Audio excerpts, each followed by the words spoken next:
వాక్యము రెండంచుల గల ఖడ్గము వంటిదని అందరూ చదివారు. We have been reading that the word of God is sharper than any two-edged sword. అది ఎట్లా ఉంటుందంటే గుండెల్లోకి గుచ్చుకుని వెళ్ళి మీ హృదయాన్ని మీ హృదయ ఆలోచనల్ని కూడా పరీక్షించేది దేవుడి వాక్యమే. It is only the word of God which is sharper than any two-edged sword that will divide both the soul and the spirit, joint and marrow. It exposes our inmost thoughts and desires. ముఖ్యంగా ఆయన పరీక్షించేది నువ్వు ఆయన ఎక్కువ ప్రేమిస్తున్నావా లేదా అని పరీక్షిస్తారు. The more important thing for the test aspect is whether are you truly loving God or not. రెండోది ఆయన్ని ప్రేమించడమే కాదు నువ్వు ఇతరులను కూడా ప్రేమించే మనస్తత్వం నీలో ఉందా లేదా అని పరీక్షిస్తారు. Now the second test that would come to you is not only that you're loving God, but also are you loving others also or not. అదే రెండు ఆజ్ఞలు. These are the two commands. ఒకటి దేవుని ప్రేమించడం, నీ ఇరుగు పొరుగు వారిని ప్రేమించడం. Number one, loving your God with all your heart, mind and soul, and loving your neighbor as you love yourself. మీరు మమ్మల్ని అడిగారనుకో నేను అందరిని ప్రేమిస్తాను. If you ask me, I would love everybody. వాళ్ళు దేవునికి విరోధంగా పని చేసినా కూడా ప్రేమించి వాళ్ళని తెచ్చుకోవాలని చూస్తాను. Even if they are doing things which is opposing to us, I would still love them and bring them to the fold of నాకు Christ. చెడు చేసినా నేను ప్రేమిస్తాను. Even if they render bad things to me, I would still love them. నన్ను అవమానపరిచినా ప్రేమిస్తాను. Even if they humiliate me and insult me, I would నన్ను love them. పట్టించుకోకపోయినా ప్రేమిస్తాను. Even if they ignore me, I would still love them. నన్ను intention తో బాధ పెట్టాలని చూసినా ప్రేమిస్తాను. If they intentionally cause hurt to me, I would still love them. ఏ విధంగా అయినా ప్రేమిస్తాను. No matter what they do, I will still love them. ఎందుకంటే If I truly love God, I will definitely love anybody. ఒకరిని ప్రేమించి నేను ఒకరిని ప్రేమించలేకపోతున్నాను అంటే దేవుడు నన్ను ప్రేమించట్లేదు అని అర్థం.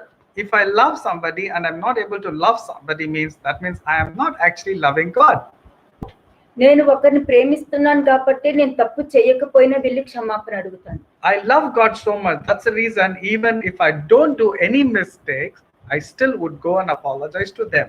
ఎందుకంటే ఇది నా పిల్లల పిల్లలకి నా పిల్లల పిల్లలకి నేను ఆస్తిని చేకూర్చుకుంటున్నాను. The reason is I am gathering huge inheritance from my children and for their generations to come. నేను ఎన్ని సంవత్సరాలు బతుకుతానో నాకు తెలియదు, అది దేవుడి చేతిలో ఉంది. I do not know how long I'm going to live in this నేను world. జీవించినంత మా కాలము ఒకరిని ప్రేమించేటట్టు జీవించడమే నాకు ఇచ్చిన జీవితం. The most important reason why God has given me life is to love people as they are. ఇలా ఉండటం వలన రేపు నేను లేకపోయినా నా పిల్లల్ని ప్రేమించే వాళ్ళు ఎక్కువ దొరుకుతారు. One of the reasons why I'll do this is tomorrow if I'm not alive, all the people would love my children as they are. ఎందుకంటే నేను దేవుని ఎక్కువ ప్రేమిస్తాను. The reason is I love God. నేను దేవుని ప్రేమిస్తున్నాను కాబట్టి ప్రతి వారిని రక్షించుకొని కాపాడి దగ్గరికి తెచ్చుకోవాలన్న మనస్తత్వం కలిగి ఉంటాం. I love God so much and that's the reason I want to bring every person to the fold of Christ by saving them. అది దేవుడి చిత్తం. And that is God's perfect will. ఒక్కసారి Psalms 11:4 చూడండి. Psalms 11 verse 4. కీర్తనలు 11వ అధ్యాయము 4వ వచనం. Psalms chapter 11 verse 4. యెహోవా తన పరిశుద్ధ ఆలయములో ఉన్నాడు. యెహోవా సింహాసనము ఆకాశమందున్నది. ఆయన నరులను కన్నులారా చూచుచున్నాడు. తన కనుదృష్టి చేత ఆయన వారిని పరిశీలించుచున్నాడు. Psalms 11 verse 4. But the Lord is in his holy temple. The Lord still rules from heaven. He watches everyone closely, examining every person on earth. ఒక్కసారి కళ్ళు మూసుకొని ఒక్కసారి మిమ్మల్ని మీరు పరీక్షించుకోండి. Please close your eyes and examine yourself very closely. Every person, even if you're online, close your ఒక్కసారి eyes. పరీక్షించుకోండి. Examine yourself closely. మీకు ఒకరు నచ్చితే మీ క్రియల రూపంగా వారికి ప్రేమను వెల్లడి చూపిస్తారు. If you love somebody, you are indirectly partial to that somebody. అలాగే నీకు వారు నచ్చకపోయినా క్రియల రూపంలోనే నువ్వు నాకు నచ్చలేదని కూడా చూపించేస్తారు. And if you do not like somebody, you through your works will easily show that you don't like that person. ఈ రోజు సింహాసనం నుండి ఆయన పరిశీలిస్తున్నారు. But today the Lord as usual, is examining you from his holy temple. ఈ రోజే అంటే ఈ రోజనే కాదు, ఆయన ఎప్పుడూ పరిశీలిస్తూనే ఉంటారు. It is not today. He is watching over you every day from his holy temple. ఈ వాక్యము ఇప్పుడు మీకు చెప్పాను కాబట్టి మిమ్మల్ని ఇప్పుడు పరీక్షించుకొని ఆయన చూస్తున్నారు అని చెప్తున్నా. Since this verse has been given to you today, therefore remember that the Lord is watching over you and rules from me heaven. హృదయంలో ఏముంది? What is exactly running in your heart? ఎవరి మీదైనా నెగటివ్ ఉందా? Are you having any negative? పరీక్షించుకునే అవకాశం మీకు దొరికింది. Therefore remember that God is in heaven and you are in the earth. Therefore remember and examine yourself. ఈ రోజు నువ్వు realize అయ్యావనుకో, If you realize today, ఆ రియలైజేషన్ లోకి రావడానికి ఇచ్చే శిక్ష నుండి నువ్వు తప్పించుకుంటున్నట్టు అర్థం. that means you are escaping from the wrath of God or the judgment that is going to fall upon you. ఎందుకంటే నిన్ను నీవు విమర్శించుకోకపోవడం వల్ల తీర్పు పొందకపోదమని లేఖనం చెప్తుంది. Because the word of God very clearly says, since you are not able to examine yourself, you are falling into judgment. పరిశుద్ధాత్మ నడిపింపులో మీరు ఉన్నారు అని అంటే తప్పకుండా మీరు realise అవ్వగలుగుతారు. Therefore, if you are led by the Holy Spirit and if you are being getting counsel from the Holy Spirit, you will definitely realize and repent. ఎందుకంటే పరిశుద్ధాత్మ మీ తప్పుని ఒప్పింప చేస్తదని లేఖనం చెప్తుంది. Because the book of John very clearly says the Holy Spirit God will convict you of your sins. పాపాన్ని ఒప్పింప చేస్తుందని లేఖనం చెప్తుంది. Because the word of God says that he would convict you of your sins. నిన్ను It is the Holy Spirit who brings you to the fold of repentance also. అప్పుడు నువ్వు దేవుడి దగ్గర నుంచి పాప క్షమాపణ పొందుకుని శాశ్వతమైన ప్రేమను పొందుకోగలుగుతావు. Then you will get this unconditional love from God and you will be forgiven. అది ఈ లోక ప్రేమ కాదు. And it is not the love that the world gives. ఆయన చూపించే ప్రేమ 1000 తరాలు ఉండే ప్రేమ. And the love that comes from God is a God that comes for 1000 generations. మీ తరతరాలకి చూపించే ప్రేమ అది పాకుతూనే ఉంటుంది. And that love would keep on crawling over to your generation. ఎవరైతే ఆయనకి ఇష్టంగా జీవించాలని పశ్చాత్తాపంలోకి వచ్చి రియలైజేషన్కి వస్తారో ఏది కూడా దగ్గరికి రాదు. But the people who examine themselves and realizes and repents, nothing evil shall befall that person. మిమ్మల్ని మీరు పరీక్షించుకునే సమయం ఆసన్నమై ఉన్నదని గుర్తుపెట్టుకోండి. Remember, the time has come for you to truly examine yourself. నరులను కన్నులారా చూస్తున్నారన్నది మర్చిపోవద్దు. Never forget that God is watching from heaven closely and examining every person on ఆయన కనుదృష్టి చేత మనుషుల్ని పరిశీలిస్తున్నారు. and he is examining every person from his holy temple closely on earth. అది అని దావీదు చెప్తున్నాడు. And that is what David is telling. కనుదృష్టి చేత పరిశీలించడం జరుగుతుంది.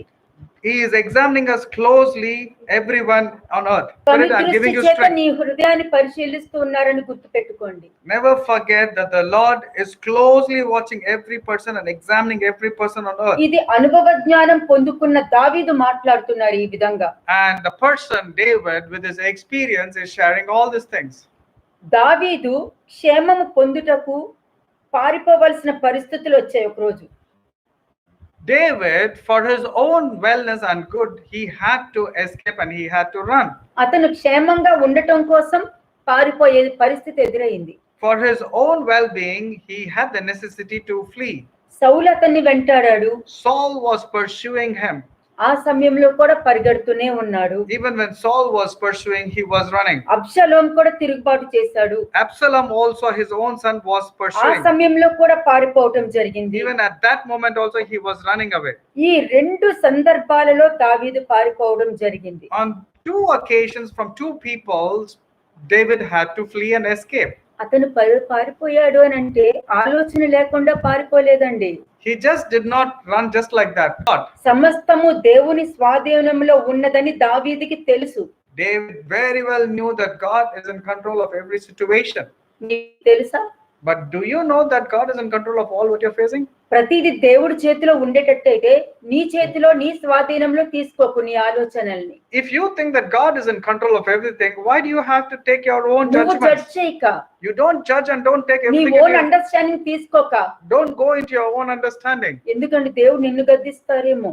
Maybe the Lord will perhaps rebuke you. ఆలోచించండి.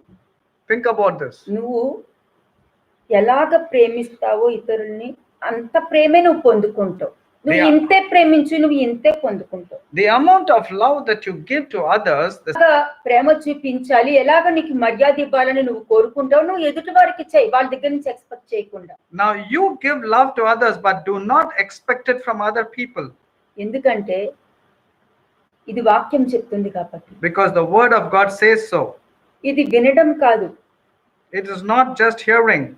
దావీదులాగా అనుభవ జ్ఞానం పొందుకున్నారనుకోండి, మీలో ఎక్స్పెక్టేషన్ అన్న పదమే డిలీట్ అయిపోతుంది. The expectation word would be deleted if you do not have anything from anybody. చూడండి Psalms 11:4. Again, let us read same Psalms chapter 11 verse 4. కీర్తనలు 11వ అధ్యాయము 4వ వచనము. యెహోవా తన పరిశుద్ధ ఆలయములో ఉన్నాడు. యెహోవా సింహాసనము ఆకాశమందు ఉన్నది. ఆయన నరులను కన్నులారా చూచుచున్నాడు. తన కనుదృష్టి చేత ఆయన వారిని పరిశీలించుచున్నాడు. But the Lord is in his holy temple. The Lord still rules from heaven. He watches everyone closely, examining every person on earth. ప్రతి వారి జీవితంలో కూడా పరిస్థితులు తారుమారు ఉండొచ్చు. In many people's life, there might be some disturbance. అటువంటి పరిస్థితుల్లో చాలా మంది జీవితాల్లో ఇటువంటి పారిపోయే సందర్భాలు కూడా రావచ్చు. There might be a chance for every person to escape. దావీదు జీవితంలో అలా పారిపోయే సంఘటనలు వచ్చిందంటే దానికి అర్థం ఏమండి? What is the meaning when David was escaping from the situation that he was facing? దానికి అర్థము అతని విశ్వాసాన్ని పరీక్షిస్తున్నారు అని అర్థము. That means they were testing his patience. అంటే మీకు చెప్పేదేనంటే మిమ్మల్ని ప్రేమించిన వారినే మీరు ప్రేమించడం వలన ఏంటి ఉపయోగము? What is the use when you are loving a person whom you are loving? అన్యులు కూడా ప్రేమించగలుగుతున్నారు కదా. Even the Gentiles and the tax collectors can do that. మీకు నచ్చని వారిని మీరు ప్రేమించగలుగుతున్నారా? Are you able to love a person who is not loving you or whom you consider as an enemy? అని దేవుడు అడుగుతున్నాడు. It's not me, but it's the Lord asking. నీకు నచ్చని వారిని నువ్వు ప్రేమిస్తున్నావంటే నీ శత్రువులు కూడా నీకు మిత్రులుగా మారుతారన్నది గుర్తుపెట్టుకోండి. If you are able to love the person whom you do not love, that means even your enemies will become your friends. అలాగా దావీదు ఉండటం వలన ప్రతి వారు కూడా దావీదుకు అనుకూలంగా మారారు అని అంటే దావీదు అంత మంచి ప్రవర్తన కలిగి ఉన్నాడు. Every person was so favorable towards David. His reason is because of his attitude and characters towards the people who are harsh on him. దావీదు ఎవరు? Who is David? దేవుని హృదయానుసారుడు. David was a man after God's own heart. ఆయన వెతుక్కున్నారు. God searched for this person like David. ఎందుకంటే అటువంటి ప్రేమ, విధేయత, దేవుని మీద భక్తి, ప్రతి వారి ఎడల మంచి ప్రవర్తన, మంచి ఆలోచన, మంచి నడవడిక, ఏ కష్టం వచ్చినా కూడా పైన చూపించుకోడు. David, no matter what he was going through, he never used to exhibit his dissatisfaction or unhappiness or discouragement externally. He used to keep it within himself and glorify God. ఇటువంటి పరిస్థితులు అంటే పారిపోయే పరిస్థితులు అని అంటే మనకి ఏమైనా ఉండనియండి, ఒక మనకి ఇంట్లో సమస్య కానీ ఉండనియండి, బిజినెస్ కానివ్వండి, జాబ్లో ప్రెషర్స్ కానివ్వండి, ఇవి ఏ ఉన్నా కూడా మన విశ్వాసానికి పరీక్ష ఉండదు. Thus David had a situation of fleeing to save his own life. So even in your case also, you must be facing some situation which is difficult for you to pass through. But remember, in all the situations, what are you thinking?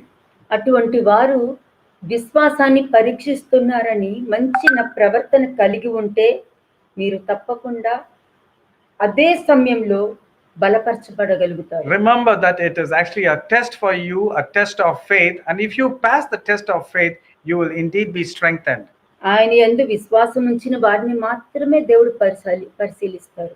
And God will examine only those people who are prepared for the test. ఆయన ఇచ్చే పరీక్షలో నిన్ను బలపరచడానికి ఇస్తారు కానీ నిన్ను బలహీనంగా చేయడానికి ఇవ్వరు. He will not give you the test to fail you, but he will give you the test to make you stronger. నాకు విశ్వాసం ఉంది అని అంటే ఆ విశ్వాసం నాకు కనిపించాలి కదా. If you say if you have faith, that faith has to be clearly నాకు proven. క్రియలు ఉన్నాయంటే క్రియలు కనిపించాలి కదా. If you say you have good works, it has to be again proven. నేను దేవుని ప్రేమిస్తున్నానంటే నువ్వు ప్రేమించేది కనిపించాలి కదా. If you say you love God, and that also has to be proven by ఎలా loving others. కనిపిస్తుంది? How is it displayed? How is మనుషుల ముందు కనిపిస్తుంది. it will be clearly shown to all the మనుషుల people. ముందు నీ ప్రవర్తన దేవునికి మహిమ తెచ్చే విధంగా కనిపిస్తుంది. అలా కనిపించట్లేదంటే నువ్వు ఎవరిని ప్రేమిస్తున్నావు? Maybe you're loving somebody or something else because you're not able to display your love to others by your good works. కాబట్టి విశ్వాసానికి పరీక్ష ఇలాగ కూడా ఉంటుందని గుర్తుపెట్టుకోండి. Never forget that the test of faith can come from this angle too. మీకు విశ్వాసం నోటితో ఉందా, హృదయపూర్వకంగా ఉందా? Are you having faith only externally or it's coming from your heart? విశ్వాసము ఒక వరము కూడా. మీరు చేయగలుగుతారు, చూడగలుగుతారు. If you remember, if you get the gift of, if you get the gift of faith, you can see great wonders and great things in your life. చూడండి Psalms 11:1-3 చూడండి. Now let us read Psalms chapter 11 verses 1, 2 and 3. కీర్తనలు 11వ అధ్యాయము మొదటి 3 వచనములు. యెహోవా శరణుజొచ్చి ఉన్నాను, పక్షివలె నీ కొండకు పారిపోము అని మీరు నాతో చెప్పుడయ్యేలా. దుష్టులు బిల్లెక్కు పెట్టి ఉన్నారు, చీకటిలో యథార్థ హృదయుల మీద వేయుడికై తమ బాణములు వారి యందు సంధించి ఉన్నారు. పునాదులు పాడైపోగా నీతిమంతులు ఏమి చేయగలరు? Psalms chapter 11 verses 1, 2 and 3. I trust in the Lord for protection. So why do you say to me, fly like a bird to the mountains for safety? The wicked are stringing their bows and fitting their arrows on the bowstrings. They shoot from the shadows at those whose hearts are right. The foundations of law and order have collapsed. What can the righteous do? ఎవరు చెప్తున్నారు ఇది? Who are saying? దేవుడు మనకి నేర్పిస్తున్నారు, దాన్ని ఎలా overcome చేయాలని నేర్పిస్తున్నారు. The Lord is actually teaching us how to overcome. దీని మీద దృష్టి పెట్టకుండా మనము ఏది ఓవర్కమ్ చేయకుండా ఒక్క ఎనాలిసిస్ రాసినంత మాత్రాన మీరు దేవుని ప్రేమించగలుగుతారా? Just because you're posting your analysis, that doesn't mean that you're loving God. You have to overcome every situation. తండ్రి, కుమార, పరిశుద్ధాత్మ, ఈ ట్రయాంగిల్ అన్నది మీలో ఉండాలి. Father, Son and the Holy Spirit, this triangle should always be there in your life, connected. అంటే మీరు దేవునితో connection ఉండాలి, ఇరుగు పొరుగు వారితో కనెక్షన్ ఉండాలి. That means you have to get connected to God and you have to be connected to the people who are your neighbors. నువ్వు దేవుని ప్రేమించావనుకో, If you love God, నువ్వు కుమారుడు చెప్పే ఆ వాక్యానికి విలువిచ్చి, ఆయన మాటకి విలువిచ్చి ఆ లేఖనాన్ని పట్టుకుని వెళ్ళగలుగుతావు. you will be giving importance to the word of God who is Son and then able to walk. నువ్వు దేవుని ప్రేమించావనుకో, If you love God truly, కుమారుడు చెప్పిన మాట మీద విలువిచ్చి ఆ లేఖనాన్ని పట్టుకుని నడుస్తావు. you will give respect to the word of God, that is Jesus, and walk accordingly. అప్పుడు పరిశుద్ధాత్మ మనుషుల ముందు దేవుని ముందు కూడా నేను మంచి సాక్ష్యంగా నిలబెడతారు. Then the Holy Spirit God will give you so much of favor that you will win the hearts of both people and of God. ఇదే ట్రయాంగిల్ అంటే. And this is the triangle. Psalms chapter 16 verses 8-11. సదాకాలము యెహోవా యందు నా గురి నిలుపుచున్నాను, ఆయన నా కుడి పార్శ్వమందు ఉన్నాడు గనుక నేను కదల్చబడను. అందువలన నా హృదయం సంతోషించుచున్నది, నా ఆత్మ హర్షించుచున్నది, నా శరీరం కూడా సురక్షితముగా నివసించుచున్నది. ఎందుకనగా నీవు నా ఆత్మను పాతాళంలో విడిచిపెట్టవు, నీ పరిశుద్ధిని కుళ్ళు పట్టనియ్యవు. జీవ మార్గమును నీవు నాకు తెలియజేసేదవు. నీ సన్నిధిని సంపూర్ణ సంతోషము కలదు, నీ కుడి చేతిలో నిత్యము సుఖములు కలవు. Psalm 16 verses 8-11. I know the Lord is always with me. I will not be shaken, for he is right beside me. No wonder my heart is glad and I rejoice, my body rests in safety. For you will not leave my soul among the dead or allow your Holy One to rot in the grave. You will show me the way of life, granting me the joy of your presence and the pleasures of living with you forever. అంటే ఆకాశం నుండి ఆయన కనుదృష్టితో నిన్ను పరిశీలిస్తున్నారు. The Lord from his holy temple is examining you and closely watching. ఎవరిని నేను సేవించట్లేదని నువ్వు పలకడం వలన నువ్వు నిజంగా ఆ మాట పలుకుతున్నప్పుడు ఆ మాట మీద నిలబడుతున్నావా లేదా అని నిన్ను పరీక్షిస్తున్నాడు. నాకు ఇష్టము అని అన్నాడు కాబట్టి దేవుని మార్గము ఎంచుకున్నాడు. దేవుడి చేతిలోనే శిక్ష అనుభవించడానికి ఇష్టపడ్డాడు. David preferred to be only punished by God but not fall in the hand of the enemies, and that's the reason his prayer was like that. నేను ఇంకా ఏం చెయ్యాలి, నేను ఇంకా ఎక్కడ మార్చుకోవాలి, నేను ఇంకా ఎట్లాగా ఆయన దగ్గరికి ఎలాగా అని ప్రశ్న వేసుకునేటప్పుడు ఈ పరీక్షలో కూడా నువ్వు పాస్ అవ్వగలుగుతున్నావా లేదా అన్నది దేవుడు ఫస్ట్ నిన్ను పరీక్షిస్తావా, ఆత్మీయంగా దేవుడిని నమ్ముతున్నావా, అప్పుడే నువ్వు గ్రహించగలుగుతావు. You will be able to understand whether you're loving God with your mere words or you're loving God with all your heart. ఎందుకంటే మానవులను దేవుడు పరీక్షిస్తారు కాబట్టి. Because the Lord will examine every person. నీ విశ్వాసం మీద దాడి వచ్చింది. There was an attack on your faith. వాళ్ళు నీ మీద విల్లు పెట్టి నీ మీద బాణాలు విసిరాలని వస్తున్నారు. అది నీ బిజినెస్ అయినా ఉండని, నీ జాబ్ అయినా ఉండని, నీ కుటుంబం అయినా ఉండని, నీ ఇరుగు పొరుగు వారు ఉండని, నీ పిల్లల వల్లనే ఉండని, ఎక్కడి నుంచైనా ఉండని. కానీ నువ్వు విశ్వాసం స్థిరంగా ఉన్నావు అనుకో, ఇదిగో ఇప్పుడు మీరు చదివారు కదా Psalm 16:8-11, అది మీరు పలకగలుగుతారు. లేదనుకోండి మీ సమస్యతో మాట్లాడుకుంటూ దాన్నే డీల్ చేసుకుంటూ ఉంటారు. Psalms, when it comes, the wicked people are they're aiming at you with their arrows to attack you because you have asked for the test of faith. It can be a test related to your business, it can be a test related to your relations in your own house, it can be spouse related, children related, it can be health related, it can be anything related. The wicked are aim their arrows at you. But that's what we read in Psalms chapter 16 verses 8-11. Pleasure. Are you taking it as a pressure or are you taking it as a pleasure? ఎందుకు చెప్తున్నానంటే, మీరు సంఘంలో కూర్చున్నప్పుడు కానీ, ప్రార్థన చేసేటప్పుడు కానీ, ఎవరికైనా అడ్వైజ్ ఇచ్చేటప్పుడు కానీ ఎట్లాగా మంచి ఫెయిత్తో మాట్లాడతారు. When you are sitting in the church or when you want to give counsel to anybody or you want to listen to the word of God, you will have enormous faith at that moment. అదే situation నీకు వచ్చినప్పుడు నువ్వు ఎదుటి వాళ్ళకి ఏం చెప్తున్నావో అది నీకు పలుకుంటున్నావు. Now, when the same situation comes to you, are you able to give the same counsel to yourself as you have given to others? ఇది అనుభవ జ్ఞానంతో మాట్లాడు. I'm speaking to this with practical experience. నాకు ఎవరైనా అవమానం చేశారనుకోండి, If somebody humiliates me, first నేను వేసే ప్రశ్న ఏంటి తెలుసా, నీకున్న అవమానం ముందు నాది ఏమీ లేదు ప్రభువా, నువ్వు చాలా గొప్పవాడు అనుకుంటాను, దాని నుంచి వెంటనే ఆ స్పాట్ లో బయటకు వచ్చేస్తాను. amen. If somebody humiliates me, insults me or falsely accuse me, you know what I say? I say, Lord, this is nothing when compared to the insults and humiliations and the reviling that was done against you. Mine is nothing. And immediately I move forward.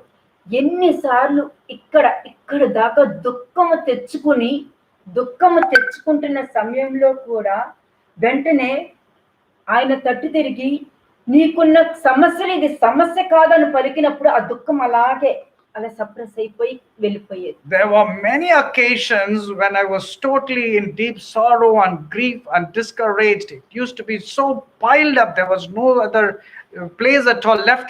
When I looked into the Lord and said, when compared to what you have undergone, Lord, mine is nothing. The moment I said that, immediately it used to leave me and go away. కానీ నాకు బాధ ఉన్నా కసను అదే మొహం ఉంటుంది, దుఃఖంలోనూ అదే మొహం ఉంటుంది. When in good times or in difficult times, my countenance will remain the same. My facial expressions will remain the same. ఎందుకంటే దేవుని నామానికి దూషణ తేవడం నాకు ఇష్టం ఉండదు. The reason is I don't want to bring a bad name or blasphemy to the name of the Lord. ఆయన చాలా మంచివాడు. He is a very nice God. ఆయన చాలా మంచివారు. He is very good.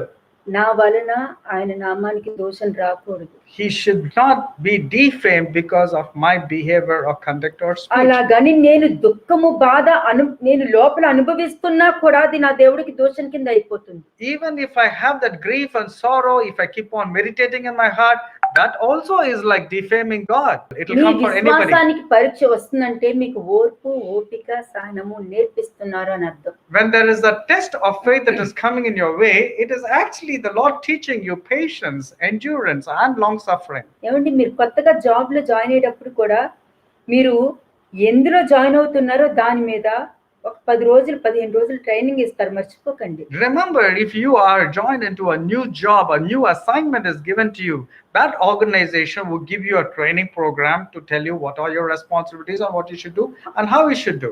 అలా ఉన్నప్పుడు జీవము కలిగిన దేవుణ్ణి నమ్ముకొని నూతన సృష్టిగా పొంది వచ్చినప్పుడు ఆ అనుభవ జ్ఞానం మీరు పొందుకోవద్దా? మరి ఆత్మచేత కుమారుణ్ణి కొనుపోబడలేదా అరణ్యానికి? Thereby, when you have come to the fold of Jesus Christ, will you not get any trainings? You will be getting. Was not Jesus Christ also led by the Holy Spirit into the wilderness to be tested by the devil? అది మీకు ఉంటుంది. Even for you, it would be the same. అది ఎవరి దగ్గర నుంచైనా రావచ్చు. The test for you can come from any person, any source. అందుకే విశ్వాసం మీద దాడి ఎక్కడి నుండినైనా రావచ్చు. ఇప్పుడు నీకు విశ్వాసం ఉందా? ఒకసారి ప్రశ్న వేసుకోండి. Now the first question is, the attack for faith would come for anybody. Now the question to you is this: are you really having faith now, today? నీకు విశ్వాసం ఉందంటే నీ దృష్టి దేవుడి మీద ఉండాలి. If you really have faith and you say that you have faith, your focus would be on God and in His Word. అప్పుడు ఆయన నీకు నేర్పించడం మొదలెడతారు. Then He would start teaching you and instructing you the way అది you should walk. నేర్పించేటప్పుడు నీ కుటుంబం నుంచి అని ఎందుకు అంటున్నాను? And when you decide to walk, or when you're walking, the test of faith would come from your own family members. అప్పుడు నీ కుటుంబంలో నీ భార్యని, నీ భర్తని, నీ కుటుంబీకులని, నీ పిల్లల్ని నువ్వు overcome చేయగలుగుతావు. Then you would be able to overcome all the family members when they're putting and piling up pressures on you. స్నేహితులైనా సరే అని ఎందుకు అంటున్నాను? Why am I telling it can come from friends or anybody? స్నేహితుల నుంచి కూడా నీకు ఏదైనా test వచ్చిందనుకో, అది కూడా నువ్వు ఓవర్కమ్ చేయగలుగుతావు అని చెప్తున్నాను. If you get test from relations or neighbors or friends, you will be in a position to overcome anybody. నీ బిజినెస్ అయినా నీ జాబ్ అయినా ఎందుకు అంటున్నాను? Why am I telling the test can come from your business or from your job? అక్కడ కూడా నువ్వు ప్రతి అంటే ఏ సమస్య వచ్చినా, ఎటువంటి సిచ్యుయేషన్ వచ్చినా కూడా నువ్వు ఓవర్కమ్ చేయాలి, ఒక వారియర్ గా ఉండాలని చెప్పి అది నీ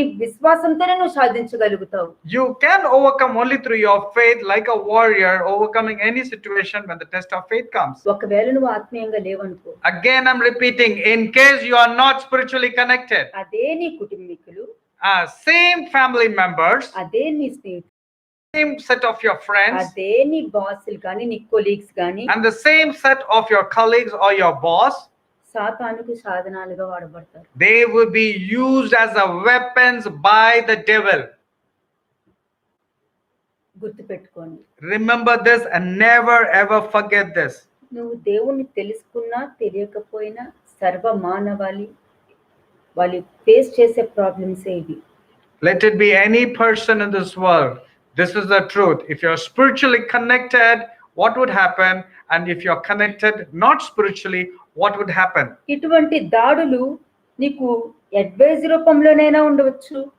It can be in the form of wrong advice also. It can నీ come. ఆలోచన రూపంగానైనా ఉండొచ్చు. It can come through your own thoughts. ఆ శోధనను అంగీకరించి రాజీ పడకూడదు. Now, you should not compromise to whatever counsel and whatever people are giving. కానీ నువ్వు శోధనను అంగీకరించి నీ ఫ్రెండ్స్ తోని నీ వాళ్ళతో నువ్వు రాజీ పడ్డావు అనుకో, అప్పుడు నీకు అపజయమే ఉంటుంది, జయం కలగదు కదా. But if you compromise, if you want to give away to the truth and follow your dictates or follow the sin, you will not be an overcome, but you will be failure. మీరు విజయం పొందుకుంటే ఎంతమంది జీవితాలకి మీరు ఒక దీపంగా ఉంటారండి. Amen. But on the other hand, if you are an overcomer, you will be a great blessing to so many people. అందుకే సాతాను క్రియలను ఎదిరించి విశ్వాసంలో నిలబడాలనే మీకు ఆ పరీక్ష అన్నది రావడం జరుగుతుంది. Therefore, you have to stand against the wicked wiles that comes from the devil, and you have to stand firm by overcoming, because the test of faith has come. దేవుడు ఆశించేది ఏంటంటే నువ్వు సాతాన్ని జయించాలని. The desire that comes from our Father in heaven is that you must overcome Satan. వీళ్ళు ఎప్పుడు కూడా test అంటారండి, ప్రతి విషయం నువ్వు టెస్ట్ టెస్ట్, ఇది నీకు టెస్ట్, ఇది టెస్ట్ అంటే అన్ని టెస్ట్లేనా అంటే నా జీవితం అంతా టెస్ట్లేనా అని అంటే దానికి అర్థము నీ జీవితం అంతా టెస్ట్లే. మరి You might be discouraged by making a false statement, telling, why are there people always telling it's a test for me, it's a test for me? If you say that, for sure it goes, it is a test for you, because you have never overcome. అది test కాకపోతే నువ్వు అన్నింటిలో overcome చేస్తావు కదా. If you don't put it as a point of test, then you will be in a position to overcome every point. నువ్వు అది test కాకపోతే నీకెందుకు కోపం వస్తుంది? If you don't say it is a test, then why are you reacting? Why are you అది getting test upset? కాకపోతే నీకు కోపం రాదు. If you're not considering as a test, you will not be upset, you will not react. నువ్వు react అవ్వవు, You will not react. నువ్వు ఆలోచనతో పడిపోవు. You will not fall with your thoughts that is judge coming to you. చేయవు. You will not be judgmental. నీకు ప్రేమించిన వాళ్ళని నువ్వు ప్రేమించుకుంటూ వారితో తిరగవు. You will not love only those people whom you love and they love you, and you will not hang around only with those నువ్వు people. శత్రువులను కూడా ప్రేమించి వాళ్ళని కూడా నువ్వు మిత్రులుగా చేసుకుని వారి జీవితాలు కూడా బాగు చేస్తావు. నువ్వు అందుకనే నువ్వు సాతాన్ని గెలవగలుగుతున్నావు. You will be able to love your enemies also and overcome any situation, and you will be able to overcome Satan also. చూడండి ఐజియా 26:21. Isaiah 26 verse 21. యెషయా 26వ అధ్యాయము 21వ వచనము. నీవు వెళ్ళి నీ అంతఃపురంలో ప్రవేశించుము, నీవు వెళ్ళి నీ తలుపులు వేసుకొనుము, ఉగ్రత తీరిపోవు వరకు కొంచెం సేపు దాగియుండుము. Isaiah 26 in English, both 20 and 21. Go home, my people, and lock your doors. Hide yourself for a little while until the Lord's anger has passed. Verse 21. Look, the Lord is coming from heaven to punish the people of the earth for their sins. The earth will no longer hide those who have been killed. They will be brought out for all to see. ఈ 21 verse నువ్వు వెళ్ళి అంతఃపురంలో ప్రవేశించుము అని అంటే నువ్వు సాతాన్ని జయించావు కాబట్టి దేవుడు నిన్ను కాపాడుతున్నారు అక్కడ. Now when the Lord is telling, go home, my people, lock your doors, that means the Lord is protecting you from Satan. నువ్వు కాపాడబడుతున్నావు కాబట్టి ఎఫెసియన్స్ 6:11 చూడండి. Now since you have been protected, let us go to Ephesians chapter 6 verse 11. ఎఫెసీయులకు రాసిన పత్రిక 6వ అధ్యాయము 11వ వచనము. మీరు అపవాది తంత్రములను ఎదిరించుటకు శక్తిమంతులగునట్లు దేవుడు ఇచ్చు సర్వాంగ కవచమును ధరించుకొనుడి. Put on all of God's armor so that you will be able to stand firm against all strategies of the devil. అంటే దానికి అర్థం నీ daily analysis. It's nothing but your daily analysis. సర్వాంగ కవచము నీ daily analysis. The whole armor of God is nothing but your daily analysis.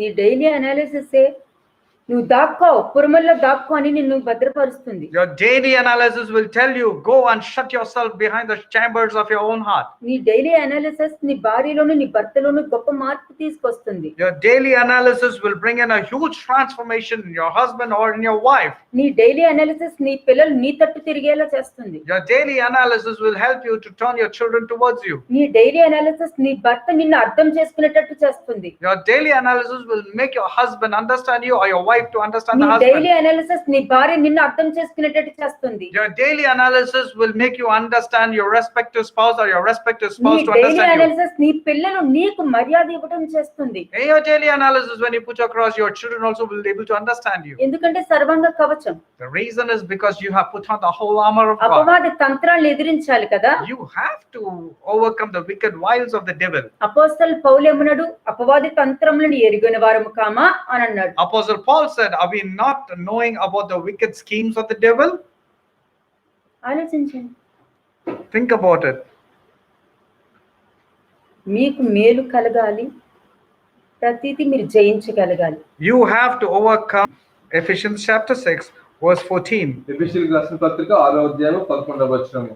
ఏలయనగా మీ నడుములకు సత్యమును that కట్టుకొని నీతియను మైమరకు తొడుగుకొని. అంతే. Ephesians chapter 6 verse 14.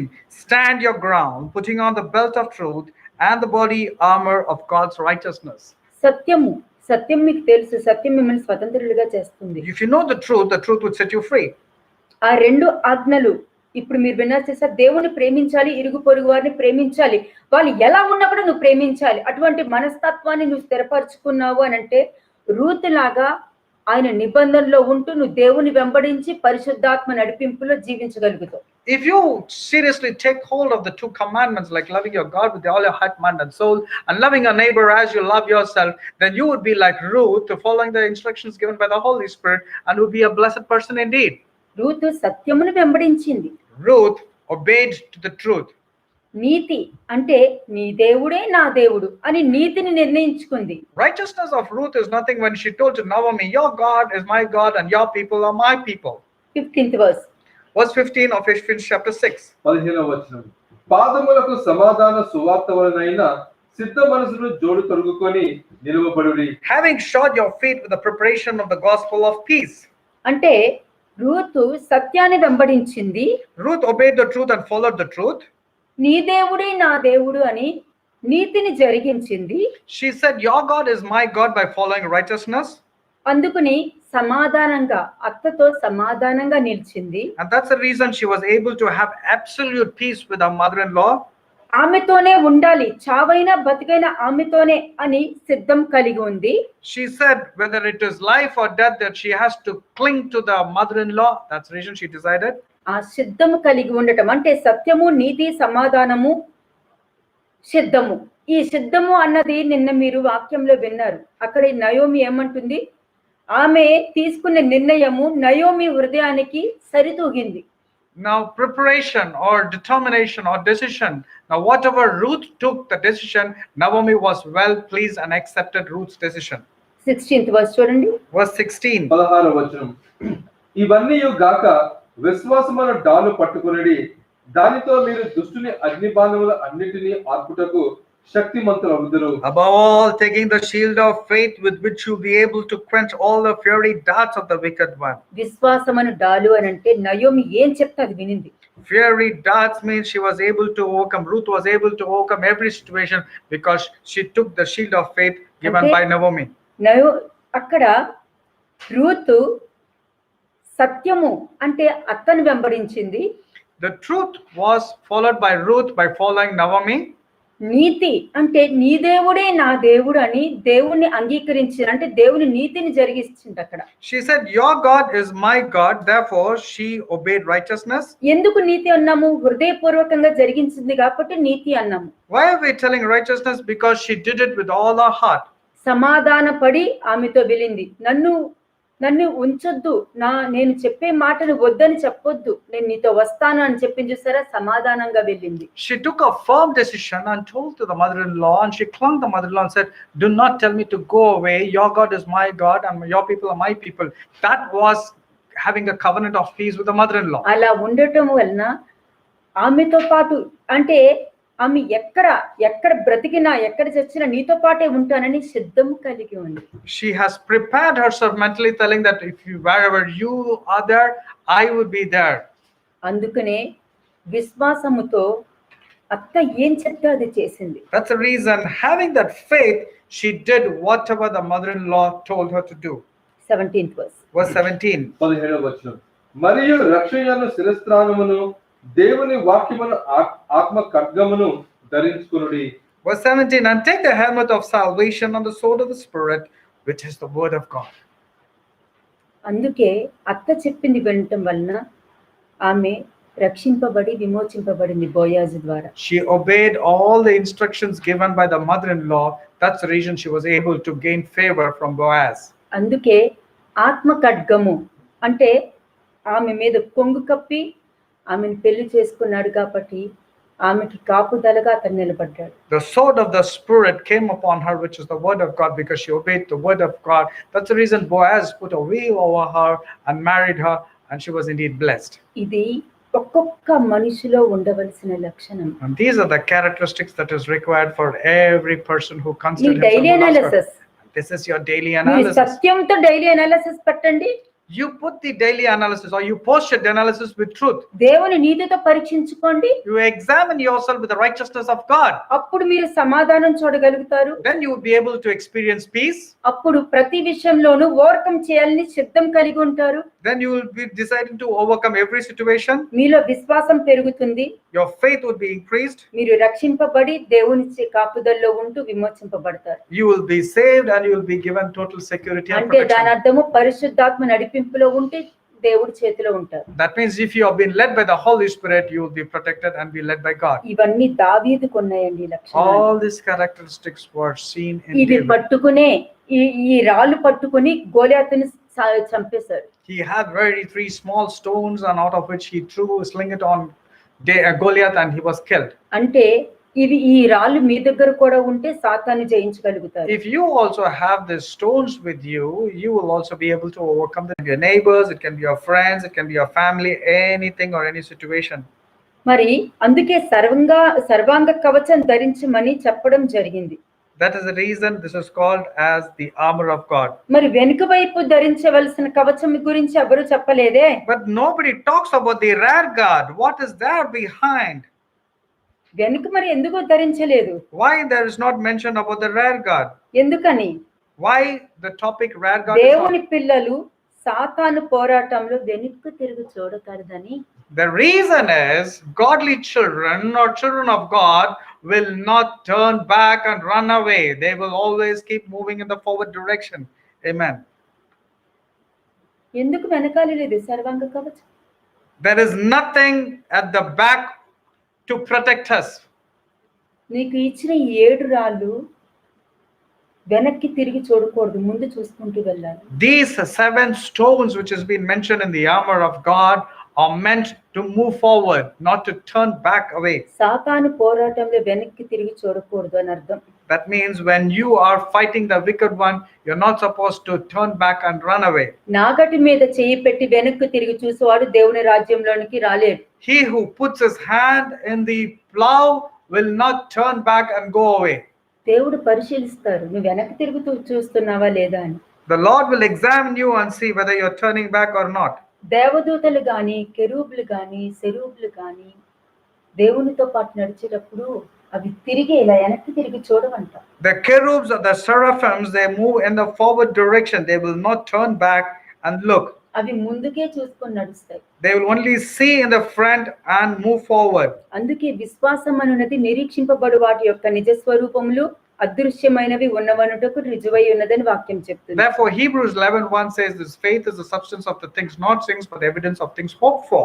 అదే కాదు, మీ విశ్వాసమునకు కలుగు పరీక్ష ఓర్పును పుట్టించునని ఎరిగి నానా విధములైన శోధనలు వచ్చినప్పుడు అది మహాభాగ్యం అని ఎంచుకోమన్నారు. Therefore, when the test of faith comes to you, remember when you're facing various trials, consider to be all joy, because that is going to produce patience in you. The book of James says that. శోధన వచ్చినప్పుడు మహాభాగ్యం అని ఎందుకు ఎంచుకోమన్నారంటే నువ్వు జయిస్తున్నావు అని అర్థం అక్కడ. The reason when the tribulations or trials come to you, you have to consider as great joy. The reason is because you are going to overcome it. Psalms 56 verse 11. కీర్తనలు 56వ అధ్యాయము 11వ వచనం. Psalms chapter 56 verse 11. Psalms 56 verse 11. నేను దేవుని యందు నమ్మికయుంచి ఉన్నాను, నేను భయపడను, నరులు నన్నేమి చేయగలరు? Psalms 56 verse 11. In God I have put my trust. I will not be afraid. What can man do to me? నరులేమి చేయగలుగుతారు? What can man do to me? నాకు వాళ్ళు ఇష్టం ఉండదు, నాకు వీళ్ళు నచ్చరు, నాకు నచ్చితేనే నేను ఇలా ఉంటాను అని పలికే ముందు నరులు ఏం చేయగలుగుతారు? When you say I do not like this person, I like this person, I don't want to talk this person, what can man do to you? నరులు ఏం చేయగలుగుతారు? నరులు ఏం చేయలేరు. కానీ దేవుడైతే మాత్రము దాని యొక్క ఫలితం నీకు ఇవ్వడం జరుగుతుంది. But when you decide like that and behave like this, God will indeed give the fruit for whatever you're thinking. ఎందుకంటే ఈ 7 పాయింట్లు చెక్ చేసుకోండి. You have to check whether you're having the 7 points నువ్వు దేవుని mentioned. ప్రేమిస్తే నువ్వు సత్యం మీద ఉంటావు. If you love God, you will be in the truth. నువ్వు దేవుని ప్రేమిస్తే నువ్వు నీతిని మాత్రమే జరిగిస్తావు. మనుషుల మీద ఆధారపడవు, నీ సొంత ఆలోచన మీద నువ్వు నిలబడవు. If you love God truly, you will only pursue righteousness, but not pursue your own dictates of your evil heart or your own thinking process. నువ్వు దేవుని ప్రేమిస్తే సత్యమైతే ప్రతి వారితో సమాధానంగా ఉంటావు. The book of Hebrews says, as much as possible, pursue peace with all people, without which nobody can see God. నువ్వు దేవుని ప్రేమిస్తే ప్రతి అది సమస్య అయినా, ఆనందమైన, సంతోషమైన, ఆశీర్వాదమైన నువ్వు సిద్ధంగా ఉంటావు. No matter what you're facing, joyful situation, sorrowful situation, discouraging situation, or encouraging situation, you will always be balanced. ఈ You will be able to face నాలుగుట్లో నువ్వు it. నిలబడి ఉన్నావు అంటే నువ్వు విశ్వాసాన్ని జయించగలుగుతావు. If you're able to pursue this whole thing, you will be able to overcome all the situation and win as many people as possible. మీరు విశ్వాసం మీద దాడి చూశారు కదా. You have seen about the attack on your faith. సరే, రెండవ పరీక్ష కూడా చూడండి. Let us see the second test also. Psalms 11 verse 2. Psalms 11 verse 2. కీర్తనలు 11వ అధ్యాయము 2వ వచనము. దుష్టులను విల్లెక్కి పెట్టి ఉన్నారు, చీకటిలో యథార్థ హృదయుల మీద వేయుటకై తమ బాణములు వారి యందు సంధించి ఉన్నారు. Psalms 11 verse 2. For look, the wicked bend their bow, they make ready their arrow on the string, that they may shoot secretly at the upright in heart. First ఏంటి? మీ విశ్వాసం మీద పరీక్ష అయింది. The first thing was there was a test on your faith. ఇప్పుడు దుష్టుల నుండి మీకు పరీక్ష రావడం జరుగుతుంది. Now there would be an attack from the enemy. చీకట్లో ఉంటారు, దుష్టులు ఎక్కడ ఉంటారు? కనిపించరు, అది కనిపించకుండా ఉంటుంది. ఇప్పుడు నీలో కోపం ఉందనుకో, కనిపిస్తుంది అది. Now when you have anger, is it visible? దేవుని భయం లేనివారు The people who do not have godly fear, వారికి నచ్చిన వాళ్ళని ప్రేమిస్తారు, నచ్చని వాళ్ళని వదిలేస్తారు. they will love people whom they love. If they don't like anybody, they will not love them. వాళ్ళకి నచ్చినవి తీసుకుంటారు, నచ్చని వదిలేస్తారు. They will take only what they like, and what they don't like, they will reject it. ఎందుకంటే వాళ్ళ దృష్టికి వాళ్ళే నీతిమంతులుగా కనిపిస్తారు, మిగతా వాళ్ళందరూ దుర్మార్గులుగా కనిపిస్తారు. Because they appear to be righteous in their own eyes, for the other people they appear to be unrighteous people or unholy కానీ people. దేవుడు కను దృష్టితో పరిశీలిస్తూ ఉంటారు. But never forget 11:4, the God from his holy temple will be closely examining you and watching over you. అన్ని ఆయన కను దృష్టి ప్రతిదీ పరిశీలిస్తూ ఉంటారు. The Lord will be examining every person closely. అన్ని తెలుసు. He knows everything. మీరు ఎక్కడైనా దాక్కోండి, ఆయన తెలుసు. You go and hide yourself anywhere, the Lord keeps an eye on you. He knows what you're thinking and what you're doing. ఆయన కనిపించకుండా suicide చేసుకుందాం అనుకుంటారా? If you think you want to commit suicide, nobody is going to see me, nobody is going to know about అది it. కూడా కనిపిస్తారు. Never forget, the Lord knows that ఎక్కడైనా చీకట్లో దాక్కుందాం అనుకుంటారా? the Lord can see everything. If you want to hide in any dark అక్కడ కూడా place, కనిపిస్తారు. even there your things will be clearly visible to him. ఆయన వెలుగు, He is light. ఎంతో మహిమ కలిగిన వెలుగు. He is such a glorious light. ఆ వెలుగులో ఎంత చీకటైనా కనిపిస్తుంది. No matter what dark situation or dark places, his glorious light can easily see everything. యథార్థ హృదయులు ఉంటారు. There will be people who are blameless and upright. వారిని చెడగొట్టడానికి ఈ చీకటి వారి లోపలికి దూరి మాట్లాడుతుంది. అది జాగ్రత్త పడండి.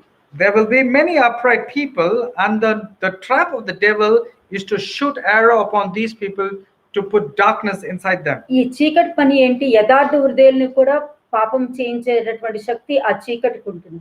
The role of the wicked one or the dark one is to bring darkness even into a person who is wanting to stand righteous. అప్పుడు వారు దైవ భయము లేకుండా వాళ్ళ సొంత ఆలోచనతోనే వెళ్ళిపోతూ ఉంటారు. నేను మిమ్మల్ని వెనక్కి రమ్మని చెప్తున్నా ఈ రోజు. Now today I'm telling you, don't move forward in your wrong thinking process. I'm telling you, step back. Don't go into the wrong counseling and all, ఈ because చీకటి యొక్క పని తెలుసండి. do you know the role of the darkness? దేవుడి మీద విశ్వాసం ఉంచకుండా చేస్తుంది. The role of the darkness is to ensure that you will not have faith in God. మరలా అదే చీకటి ఏ మనిషిలో ఉంటుందో ఆ మనిషిని ఉపయోగించి సత్యంలో ఉన్న వారిని కూడా పడగొట్టాలని ప్లాన్ చేస్తూ ఉంటుంది. And the role of the devil, after dethroning this person, will use the same person to go about meeting all the upright people and also derail them. కుమారుడి దగ్గర ఉన్న 12 మంది శిష్యుల్లో ఒక శిష్యులో సాతాను దూరింది. Out of the 12 disciples, one of the disciples, the devil had entered inside him. అలాగ అవకాశం ఇవ్వకండి. You do not give an opportunity to the devil like that. అటువంటి వారి నుండి పారిపోండి. Run away, flee away from the people like that. అంటే పారిపోండి అంటే దానికి అర్థం వారితో ఆర్గ్యూలు చేయొద్దు, వాదన పెట్టుకోవద్దు. When I say run away from them, I'm not telling you to distance from them, but not to argue or to have any sort of గొడవలు disputes. పెట్టుకోవద్దు. Don't fight, don't argue, don't have any disputes with them. Psalm 64 verse 2 to 9. Psalm 64 verses 2 to 9. కీర్తనలు 64వ అధ్యాయము 2 నుంచి 9వ వచనం వరకు. All the people who are reading the English Bibles, please read 64 Psalm verses 2 to 9. కీడు చేయువారు కుట్ర నుండి, దుష్టక్రియలు చేయువారు అల్లరి నుండి నన్ను దాచుము. ఒకడు కత్తికి పదును పెట్టునట్లు వారు తమ నాలుకలకు పదును పెట్టుదురు. యథార్థవంతులను కొట్టవలనని చాటైన స్థలములలో చేదు మాటలను బాణములుగా సంధించుదురు. వారు భయమేమీ లేక అకస్మాత్తుగా వారిని కొట్టెదరు. వారు దురాలోచన దృఢపరుచుకొందురు. చాటుగా ఉరులు నొడ్డుటకు యోచించుకొనుచు మనలను ఎవరు చూచెదరని చెప్పుకొందురు. వారి దుష్క్రియలను తెలుసుకొనుటకు ప్రయత్నింతురు. వెతికి వెతికి ఉపాయము సిద్ధపరచుకొందురు. ప్రతి వారి హృదయ అంతరంగము అగాధము. దేవుడు బాణముతో వారిని కొట్టును. వారు ఆకస్మికముగా గాయపరచబడెదరు. వారు కూలెదరు. వారి కూలుటకు వారి నాలుకే కారణము. వారిని చూచి వారు అందరూ తల కూచుదురు. మనుషులందరూ భయము కలిగి దేవుని కార్యములు తెలియజేయుదురు. ఆయన కార్యములు చక్కగా యోచించుకొందురు. We just read Psalm 64 verses 3 to 8 or 3 to 9. మూర్ఖులు తన మూర్ఖత్వాన్ని బయట పెట్టుకుంటారంటారు చూసారా, ఆ జనమే. These are the people who are foolish people who will clearly display their folly to everyone. వాళ్ళు నీతిమంతులుగా ఉన్నామని అనుకుంటారు. They think they are righteous and holy people. ఒకరు నచ్చలేదు అనుకో, మొహం మీదకి వెళ్ళి చెప్తారు నాకు నచ్చలేదు అని. If they don't like anybody, they will go simply to the person and say, I don't like you. అంటే ఈ ప్రవర్తన కలిగి ఉంటారు. వాళ్ళ నాలుకలతోనే వాళ్ళు కూలుతారు. They will easily speak attack with their words. అది దేవునికి ఉన్న లక్షణం కాదు. And the characteristics of God is not like this when people with their tongues use their swords. ఆ ఘట సర్పముకి డంబముగా మాట్లాడు స్వరము ఇవ్వబడిందని వాక్యం చెప్తుంది. The great dragon was given the power to speak badly or corruptly. గర్వముతో మాట్లాడే నోరు. It is a tongue which uses arrogant and proud words. ఏమనుకుంటారంటే వాళ్ళు అధిక నీతిమంతులుగా ప్రవర్తిస్తారు. They behave as if they are very righteous and holy people. అలా ఉండకూడదు. Let us not be like that. ఇటువంటి ప్రవర్తన ఉండటము దేవుడికి అసహ్యం. God hates, it's an abomination when God sees these type of people. మీరు ఇందాక 7 పాయింట్స్ చూశారు. You saw 7 points here. సత్యం, నీతి, సమాధానము, సిద్ధ మనస్సు, విశ్వాసము, రక్షణ, ఆత్మఖడ్గము. Truth, righteousness, faith, peace, salvation, and helmet of salvation, and also the sword of the spirit, faith. and faith. అంటే ఈ 7 పాయింట్స్ చూసాం మనం. We saw the 7 points. కానీ ఇక్కడ ఈ రెండో వచనంలో చూసారనుకోండి, సామ్స్ 64 verse 2 నుంచి మీరు చూసారనుకోండి, కీడు చేయవారి కుట్ర నుండి, దుష్టక్రియలు చేయవారి అల్లరి నుండి నన్ను దాచుము అని వాక్యం చెప్తుంది. అంటే వీళ్ళు అటువంటి సర్కాస్టిక్ గా మాట్లాడి బాధ పెట్టి అటువంటి డంబపు మాటలు పలికి మొహం మీద మాట్లాడే వారు ఉన్నారు. వారి నుంచి కూడా నన్ను దాచుమన్నారు. చూసారా, ఇది రైట్ వే ఆఫ్ ప్రేయర్. అంటే The right way of prayer is what you see in verse 2. Hide me from the plots of this evil mob, from this gang of wrongdoers. ఇక్కడ ఏముంది? నాలుకలకు పదును పెట్టుదును. In verse 3, they sharpen their tongues like swords. అందుకనే నాలుగుకి ఏదొస్తుంది మాట్లాడేస్తారు. That's the reason whatever they want to speak, they will speak. నరం లేదు కదా, Because the tongue doesn't have a nerve. దేవుని మీద ఆధారపడితే నాలుక కూడా నీ స్వాధీనంలో ఉంటుంది. But if you give yourself to God, even your tongue will be in your control. నువ్వు నీ నాలుక నువ్వు పదును పెట్టుకోకుండా నిన్ను నువ్వు కాపాడుకోలేదు అనుకో, ఆ నాలుక 2 నాలుకలు అవుతుంది. But if you're not able to give yourself to God, then your tongue will not be single, it will be double-tongued. Be careful.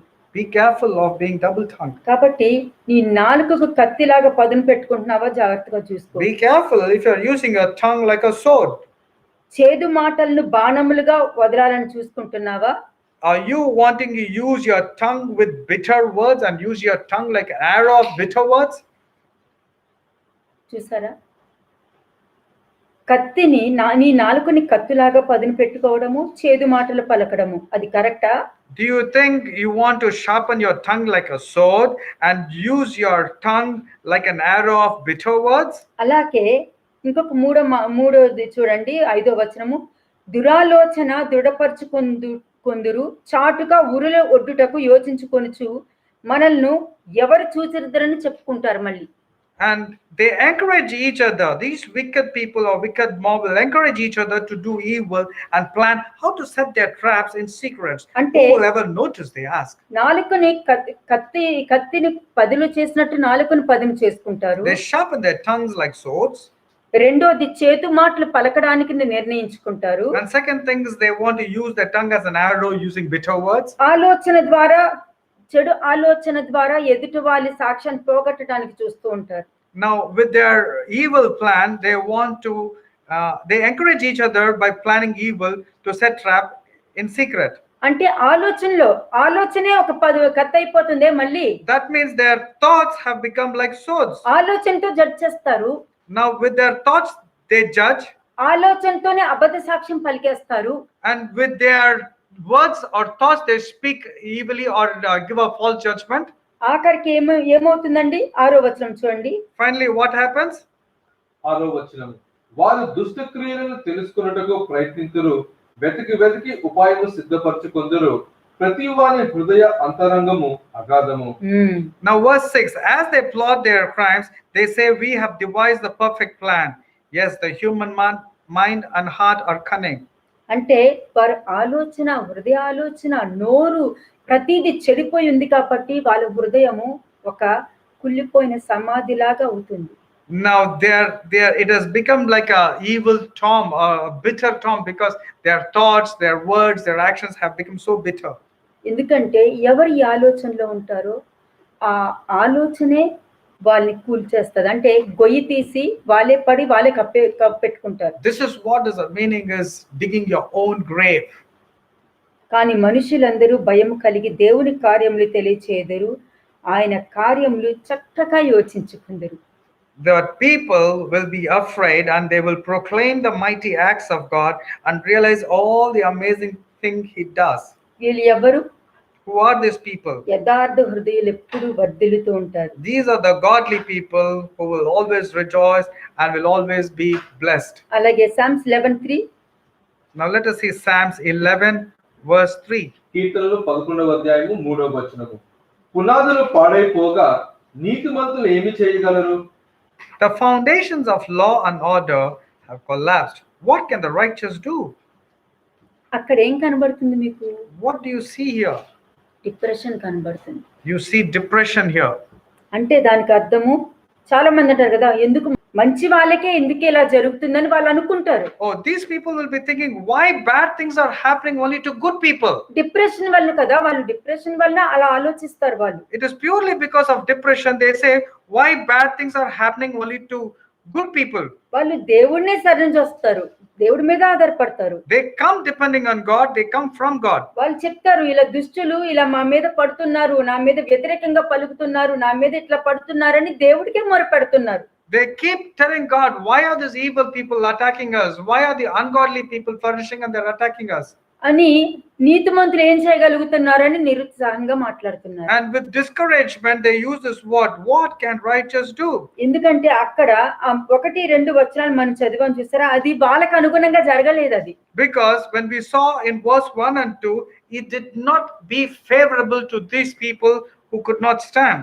ఎందుకంటే అతను దేవుడి దగ్గర అడుగుతున్నాడు, నువ్వు ఎందుకు చెప్తున్నావు నన్ను ఇక్కడి నుంచి పారిపోయి కొండకు పారిపోని నాకు ఎందుకు చెప్తున్నావు అని దేవుణ్ణి అడుగుతున్నాడు కీర్తనకారుడు ఇక్కడ. Because the psalmist is asking, why instruct me to fly like a bird to the mountains for safety? అందుకనే అతనికి అనుగుణంగా జరగలేదు కాబట్టి అతను దిగులుతో, విచారంతో, నిరీక్షణను కోల్పోతున్నాడు. Since he was not having patience, since he did not trust God, he loses hope and he uses these type of words.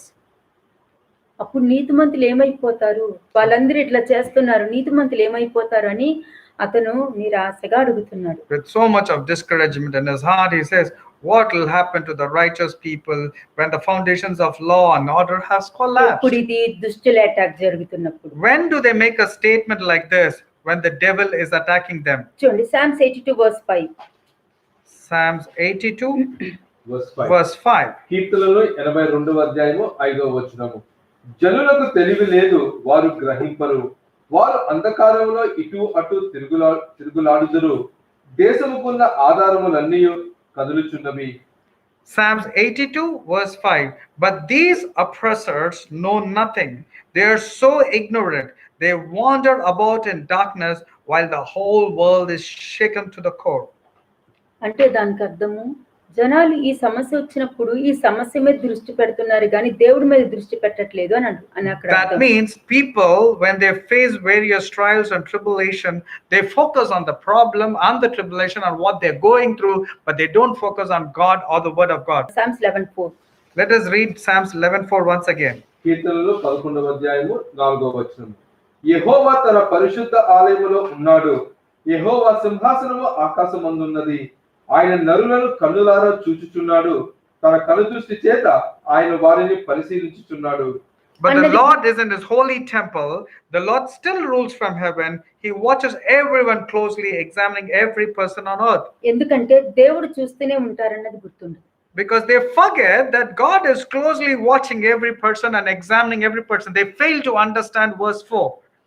Psalms 33 verse 13 to 15.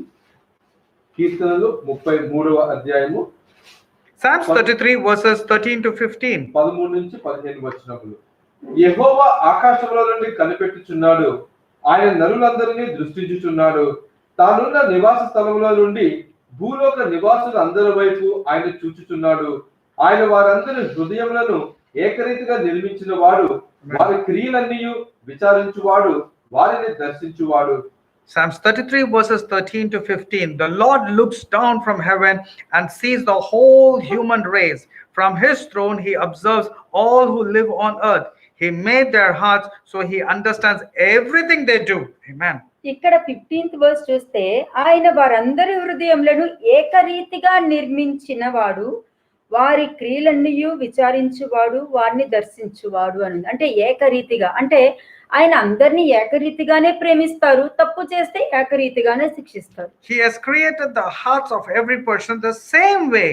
So that means he knows and he gives the love to everybody the same way. And he also understands what they are doing. కానీ మనుషులే ప్రేమలో తేడా చూపిస్తారు. But it is only people who show partiality to different people when it comes to loving them. చూడండి, Psalms 34 verses 15 and 16. The eyes of the Lord watch over those who do right. His ears are open to their cries for help. But the Lord turns his face against those who do evil. He will erase their memory from the earth. 16వ వచనం. దుష్క్రియలు చేయువారి జ్ఞాపకమును భూమి మీద నుండి కొట్టివేయుటకై యెహోవా సన్నిధి వారికి విరోధముగా ఉన్నది. ఆయన ఎందుకు చూస్తారు? Why is he doing that?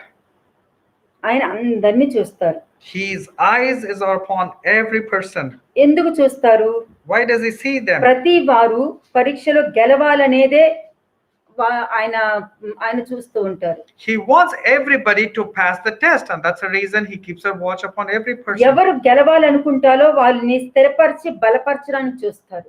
Whoever has decided, he wants to help them and strengthen them and to make them win. దేవుని పరీక్షలో మన శక్తి సామర్థ్యాలు పని చేయవండి. In God's test, our own intellect, our own mind, our own strength cannot be successful. అందుకని నువ్వు overcome చేయలేకపోతున్నావు. That's the reason you're not able to overcome. మన దేవుడు పరిశుద్ధాలయంలో ఉన్నాడు, దేవుని ప్రత్యక్షతలను పొందుకున్నాడు అన్నది గుర్తుపెట్టుకోండి. Remember that God is seeing from his holy temple and he looks down from heaven watching every person. అందుకనే దేవుని అంటే తండ్రి అయిన కుమారుడు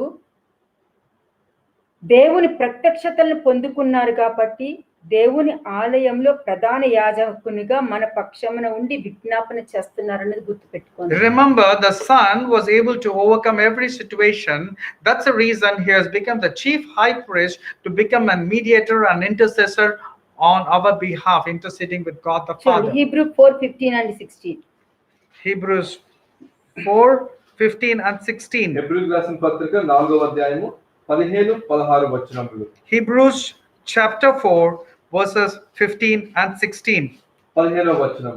మన ప్రధాన యాజకుడు మన బలహీనతల యందు మనతో సహానుభావము లేనివాడు కాడు గాని సమస్త విషయములోని మన వలనే శోధింపబడినను ఆయన పాపము లేని వాడిగా ఉండెను కనుక మనము కనికరింపబడి సమయోచితమైన సహాయము కొరకు కృప పొందినట్లు Weaknesses, for he faced all of the same testings we do, yet he did not sin.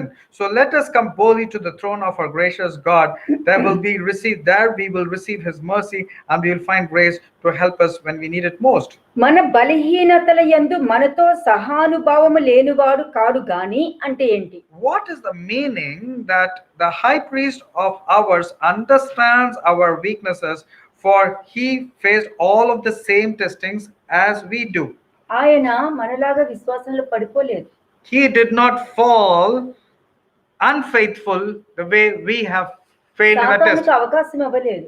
He did not give a footstool to the devil. పరిసయ్యులు గాని శాస్త్రులు గాని అడిగిన ప్రతి దానికి సమాధానం ఇవ్వగలిగాడే గాని నేను తర్వాత ఆలోచించుకుని చెప్తానని చెప్పలేదు. He did not say like the Pharisees or the scribes telling that I will get back to you after some time. ఆయన అడిగిన ప్రతి ప్రశ్నకి సమాధానం ఇచ్చారు. ఈయన అడిగిన దానికి వారు సమాధానం చెప్పలేకపోయారు. Jesus was able to give an answer to every question that the Pharisees and the scribes have put.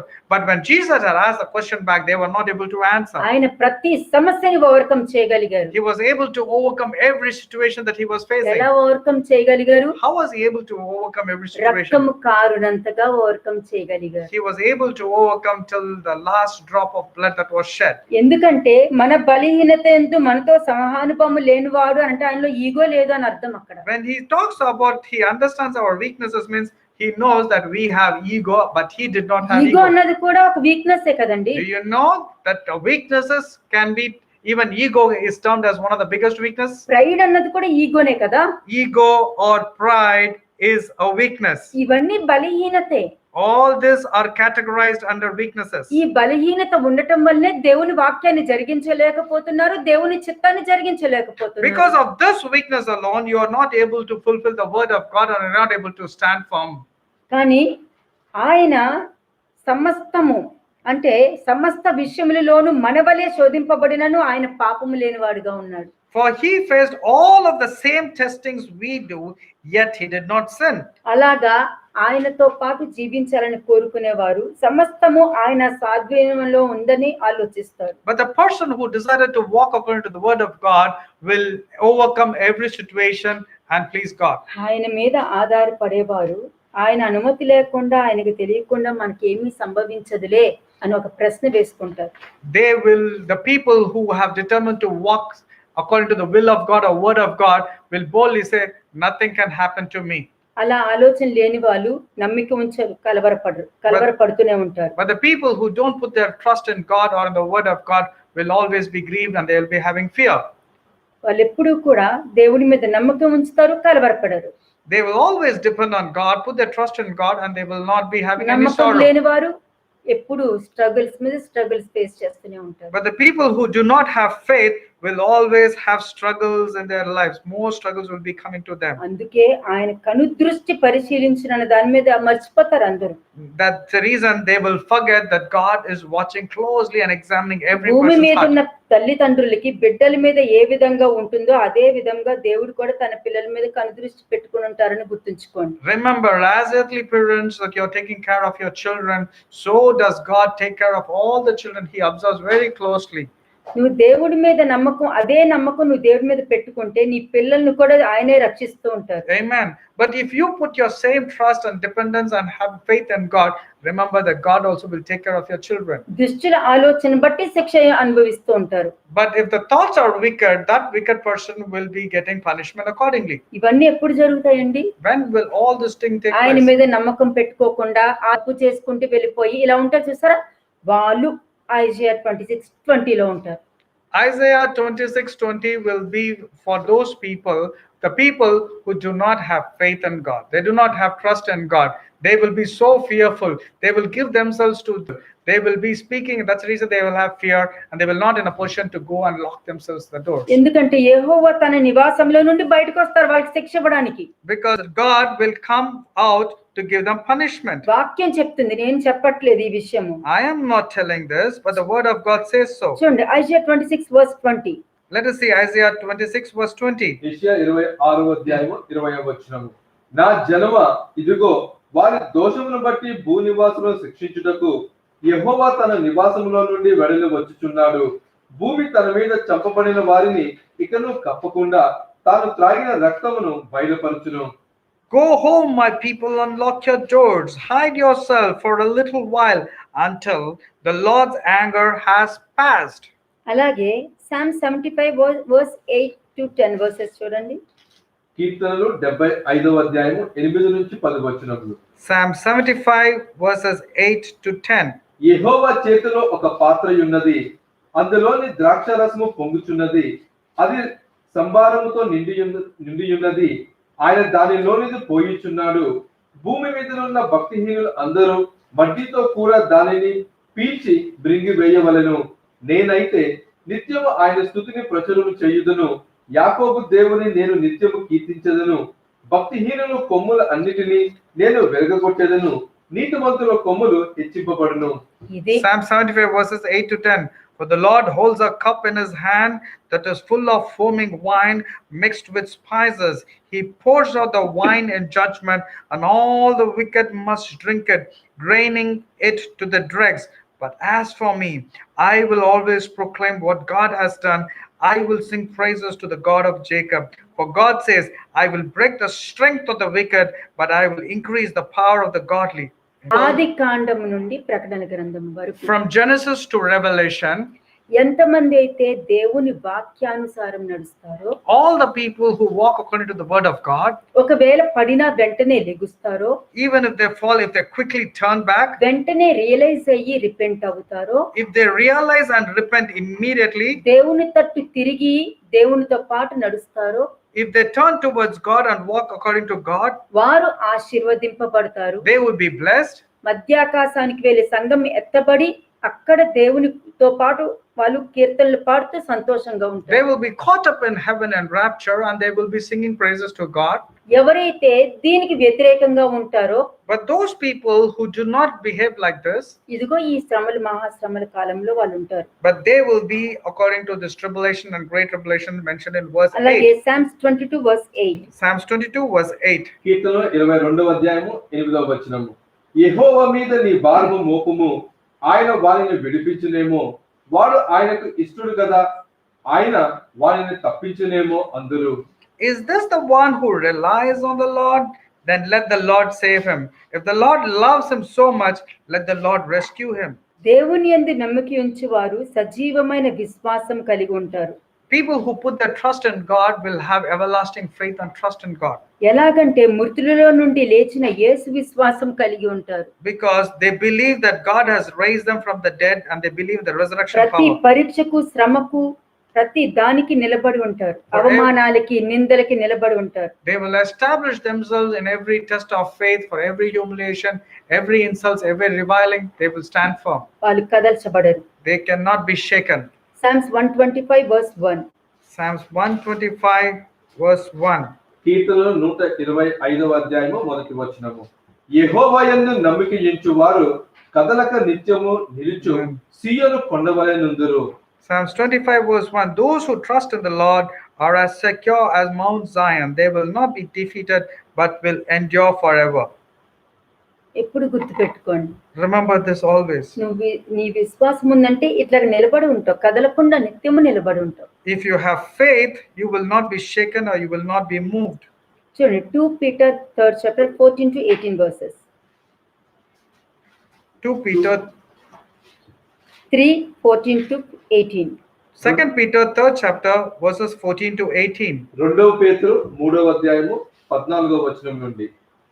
ప్రియులారా, వీటి కొరకు మీరు కనిపెట్టువారు గనుక శాంతము గలవారై ఆయన దృష్టికి నిష్కలంకులు గాను నిందారహితులు గాను కనబడినట్లు జాగ్రత్త పడుడి.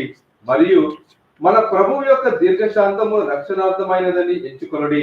అలాగు మన ప్రియ సహోదరుడైన పౌలు కూడా తనకు అనుగ్రహింపబడిన జ్ఞానము చొప్పున మీకు వ్రాసియున్నాడు. వీటిని గూర్చి తన పత్రికలన్నిటిలోనూ బోధించుచున్నాడు. అయితే వాటిలో కొన్ని సంగతులు గ్రహించుటకు కష్టమైనవి. వీటిని విద్యావిహీనులను అస్థిరులైన వారు తక్కిన లేఖనములను అపార్థము చేసినట్లు తన స్వకీయ నాశనముకు అపార్థము చేయుదురు. ప్రియులారా, మీరు ఈ సంగతులు ముందుగా తెలుసుకొని ఉన్నారు కనుక మీరు నీతి విరోధులు తప్పు బోధ వలన తొలగింపబడి మీకు కలిగిన స్థిర మనసును విడిచిపోకుండా కాచుకొని ఉండుడి. మన ప్రభువును రక్షకుడైన యేసు క్రీస్తు అనుగ్రహించు కృపయందును జ్ఞానమందును అభివృద్ధి పొందుడి. ఆయనకు ఇప్పుడును యుగాంత దినముల వరకును మహిమ కలుగును గాక. ఆమేన్. 2 Peter 3rd chapter verses 14 to 18.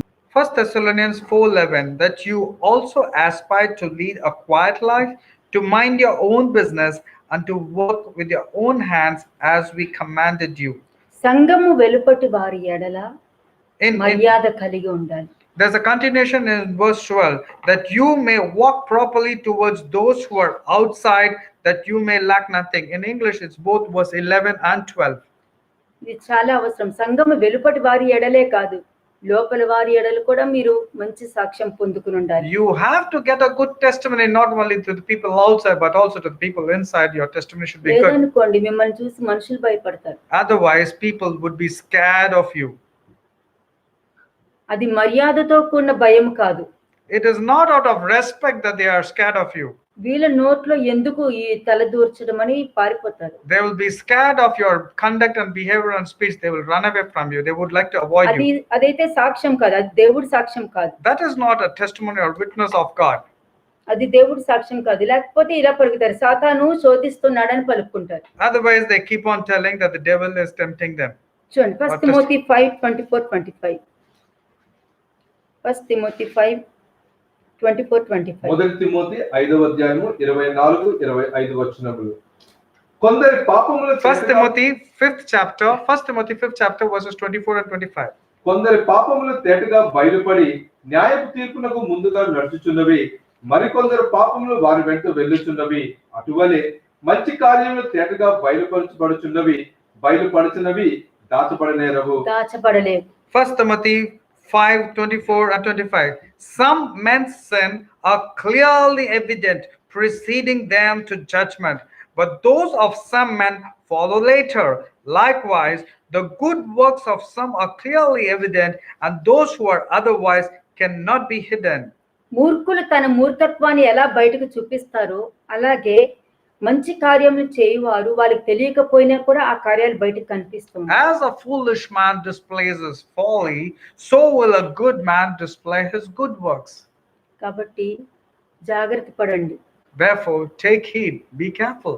ఎందుకంటే అందరూ నా లోపల ఉన్నవి ఎవరికి కనిపించవు కదా, నా హృదయంలో ఉన్నది అనుకుంటారు. కానీ దేవుడు అందరి ముందు పెడతారు వాటన్నిటిని. You might be thinking nobody knows about me, I can keep everything in my heart, but remember, God will expose you in front of everybody. Revelation 6:1. Revelation 6:1. ప్రకటన గ్రంథము 6వ అధ్యాయము మొదటి వచనము. ఆ గొర్రె పిల్ల ఆ 7 ముద్రలలో మొదటి దానిని విప్పినప్పుడు నేను చూడగా ఆ 4 జీవులలో ఒకటి రమ్ము అని ఉరుము వంటి స్వరముతో చెప్పుట వింటిని. Now I saw when the Lamb opened one of the seals, and I heard one of the 4 living creatures saying with a voice like thunder, "Come and see." అలాగే 15:1 చూడండి. Revelation chapter 15 verse 1. ప్రకటన గ్రంథము 15వ అధ్యాయము మొదటి వచనము. మరియు ఆశ్చర్యమైన మరి యొక్క గొప్ప సూచన పరలోకమందు చూచితిని. అదేమనగా 7 తెగుళ్ళ చేత పట్టుకొని ఉన్న 7 దూతలు, ఇవే కడవరి తెగుళ్ళు, వీటితో దేవుని కోపము సమాప్తమాయెను. Then I saw another sign in heaven, great and marvelous, 7 angels having the 7 last plagues, for in them the wrath of God is complete. అలాగే Revelation 14:19. Likewise, Revelations 14:19. ప్రకటన గ్రంథము 14వ అధ్యాయము 19వ వచనము. కాగా ఆ దూత తన కొడవలి భూమి మీద వేసి భూమి మీద ఉన్న ద్రాక్ష పండును కోసి దేవుని కోసమను ద్రాక్షల పెద్ద తొట్టిలో వేసెను. So the angel thrust his sickle into the earth and gathered the wine of the earth and threw it into the great winepress of the wrath of God. Let us see verse 10 now. 10వ వచనము. ఏమీయు కలపబడకుండా దేవుని ఉగ్రత పాత్రలో పోయబడిన దేవుని కోపమును మద్యమును వాడు త్రాగును. పరిశుద్ధ దూతల ఎదుటను గొర్రె పిల్లల ఎదుటను అగ్ని గంధకముల చేత వాడు బాధింపబడును. He himself shall also drink of the wine of the wrath of God, which is poured out full strength into the cup of his indignation. He shall be tormented with fire and brimstone in the presence of the holy angels and in the presence of God. క్రైస్తవుల దగ్గర నుండి తీర్పు ఆరంభమయ్యే కాలం రాకూడదు. Now you should not land yourself into the judgment of God. అప్పుడు సువార్తిక అవిధేయులైన వారి గతి ఏమైపోతుంది? Now what will happen to the ungodly people who disobeyed God? మనమే ఇలా ఉంటే మిగతా వారిని ఎలా రక్షించుకోగలుగుతాం? If we are not right in the sight of God, how can we go and help others? మిమ్మును బట్టి అనేక మంది రక్షింపబడాలి. Therefore, it all depends on your behavior, your speech and conduct, that everybody must be saved. Luke 3 verse 7. లూకా సువార్త 3వ అధ్యాయము 7వ వచనము. అతను తన చేత బాప్తిస్మము పొందవచ్చిన జన సమూహములను చూచి, సర్ప సంతానమా, రాబో ఉగ్రతను తప్పించుకొనుటకు మీకు బుద్ధి చెప్పిన వాడు ఎవడు? Then he said to the multitudes that came out to be baptized by him, brood of vipers, who warned you to flee from the wrath to come. ఎందుకంటే ఆ దేవుని ఉగ్రత నుండి తప్పించుకోవాలని వాళ్ళ ఉద్దేశం సరిగ్గా లేదు. బాప్టిజం తీసుకుంటే దేవుని ఉగ్రత తప్పించుకుంటామని ఇంటెన్షన్ తో అక్కడికి వస్తారు వాళ్ళు. Their intention to take baptism was only to be saved and go to heaven, but they were not bothered about the wrath of God. Their intention of taking baptism was wrong. దాని యొక్క ఫలం మీరు పొందుకుంటారు అని అంటారు. ఏ ఉద్దేశంతో వచ్చారో ఆ ఉద్దేశం మీకు, అంటే ఒకవేళ వాళ్ళు తప్పుడు ఉద్దేశంతో ఉండి బాప్టిజం తీసుకున్నా కూడా ఆ దేవుని ఉగ్రత నుండి వాళ్ళు తప్పించుకోలేరు. If their intention is to take baptism so that they might go to heaven but not changing their works, means their intention is bad. Therefore they will receive that fruit. Go to 1 Peter chapter 4 verse 17. 17 to 19 verses చదవండి. 17 to 19 verses. మొదటి పేతురు 4వ అధ్యాయము 17 నుంచి 19 వచనములు. తీర్పు దేవుని ఇంటి యొద్ద ఆరంభమగు కాలము వచ్చి ఉన్నది. అది మన యొద్దనే ఆరంభమైతే దేవుని సువార్తకు అభిధేయులైన వారి గతి ఏమవును? మరియు నీతిమంతులే రక్షింపబడుట దుర్లభమైతే భక్తిహీనులను పాపియు ఎక్కడ నిలుతురు? కాబట్టి దేవుని చిత్త ప్రకారం బాధపడు వారు సత్ప్రవర్తన గలవారై నమ్మకమైన సృష్టికర్తకు తమ ఆత్మలను అప్పగించుకొనవలెను.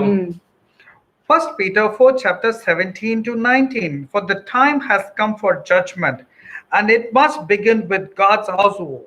If judgment begins with us, what terrible fate awaits those who have never obeyed God's good news. And also, if the righteous are barely saved, what will happen to godless sinners?